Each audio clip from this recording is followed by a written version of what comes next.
আজি গুৱাহাটী প্ৰেছ ক্লাবত অদৌ অসম জল সম্পদ ঠিকাদাৰ সন্থাৰ উদ্যোগত এক সংবাদমেলৰ সৈতে কথোপকথনৰ আয়োজন কৰে। আজিৰ এই সংবাদমেলৰ মূল উদ্দেশ্য হৈছে যে ব্ৰহ্মপুত্ৰৰ সুৎসত মহাসিনে যি বৃহৎ নদী বান্ধৰ কথা কৈছে এই বিষয়ে সন্থাটো উৎকণ্ঠিত হৈ আছিল আৰু এই বিষয়ে আমেৰিকাৰ নিবাসী ডক্টৰ আৰতি বৰা বৰুৱাৰ লগতে আলোচনা কৰিছিল। ব্ৰহ্মপুত্ৰৰ সুৎসতে বৃহৎ নদী বান্ধ নিৰ্মাণৰ ক্ষেত্ৰত অসমৰ কেনেধৰণৰ প্ৰভাৱ পৰিব পাৰে সেই সম্পৰ্কত তেখেতৰ যিখিনি সন্ধান কৰা তথ্য সেই সম্পৰ্কে আলোচনা। অসমৰ এজন খবৰপ্ৰাপ্ত প্ৰশাসনিক বিষয়া JP শইকীয়া আৰু নেপকোৰ কাৰ্যবাহী সঞ্চালক এ গোহাঁইকে ধৰি এই আলোচনাত অংশগ্ৰহণ কৰে।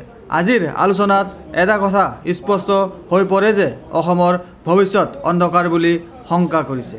কাৰণ অসমৰ নদীক যদি মহাসিনে লৈ যায় তেতিয়া ব্ৰহ্মপুত্ৰ নিয়ন্ত্ৰণ, ফ্লাড কণ্ট্ৰোল, ইৰোশ্যন প্ৰব্লেম সেই প্ৰশ্নবোৰ কি হ'ব। আনফালে আমাক নদীও লাগিব আৰু বান সম্পৰ্কে সমাধানো লাগিব।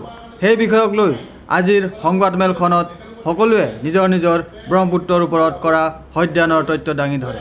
সেয়েহে আজিৰ এই কথোপকথন আৰু সংবাদমেলৰ জৰিয়তে অদৌ অসম জলসম্পদ ঠিকাদাৰ সন্থাৰ সভাপতি মুহিৰ বৰগোহাঁয়ে সাংবাদিকক ব্ৰহ্মপুত্ৰৰ ওপৰত ভৱিষ্যতক লৈ তেওঁ কয়, ব্ৰহ্মপুত্ৰৰ উৎসতে যিখন মহাসিনে যি বৃহৎ নদী বান্ধৰ কথা কৈছে, বনোৱা কথা কৈছে, এই ক্ষেত্ৰত আমি উৎকণ্ঠিত হৈ আছিলোঁ। আৰু ঠিক তেনেকৈ আৰতি বাইদেউৰ লগত এই বিষয়ে আমাৰ দুয়োটা কথাও হৈছিলে আৰু তেখেতে কিছুমান কথা ভিজুৱেল লৈ আহিছিলে। আজি এইখিনি কথাখিনি যে ব্ৰহ্মপুত্ৰৰ উৎসতে বৃহৎ নদী বান্ধ নিৰ্মাণ কৰাৰ ক্ষেত্ৰত অসমত কেনেধৰণে প্ৰভাৱ পৰিব পাৰে এই সম্পৰ্কে তেখেতৰ যিখিনি নলেজ, তেখেতে যিখিনি ষ্টাডি কৰিছে, তেখেতে যিখিনি অধ্যয়ন কৰিছে, এই কথাখিনি সম্যকভাৱে আমাৰ ডিটেইলছ আমাৰ আগত জনোৱা কথা আছিলে। আৰু ঠিক আমাৰ লগত এটা কথোপকথনৰ কথা আছিলে। কথোপকথন আপোনালোকে হয়তো কোনোবাই জানিব বিচৰা কথাটো ক'ব। তেনেকৈ আমি এখন প্ৰশাসনিক অৱসৰপ্ৰাপ্ত প্ৰশাসনিক বিষয়া জ্যোতিপ্ৰসাদ শইকীয়াক মাতিছোঁ।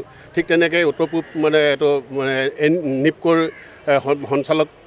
সঞ্চালক আছিলে, তেখেতক মাতিছিলোঁ নদী বিশেষজ্ঞ হিচাপে, নদীৰ ওপৰত অধ্যয়ন কৰা হিচাপে। তেখেতে যিখিনি কৈছে আমি এই কথাখিনি যিধৰণে ইয়াত অসমত যি ভৱিষ্যত তেখেতৰ মতে অন্ধকাৰ, আমিও শংকা কৰিছোঁ। যদি নদীখনকে লৈ যায়, মহাসিনে যদি নদীখনকে লৈ যায় তেতিয়াহ'লে আমি ব্ৰহ্মপুত্ৰৰ নিয়ন্ত্ৰণ বা ফ্লাড কণ্ট্ৰোল, ইৰোশ্যন প্ৰব্লেম এইবিলাক প্ৰশ্ন আহিল ক'ত।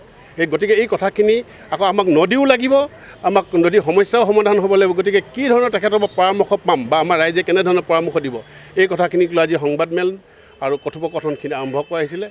Video' journalist Sushant Das, Sentinel News, Guwahati.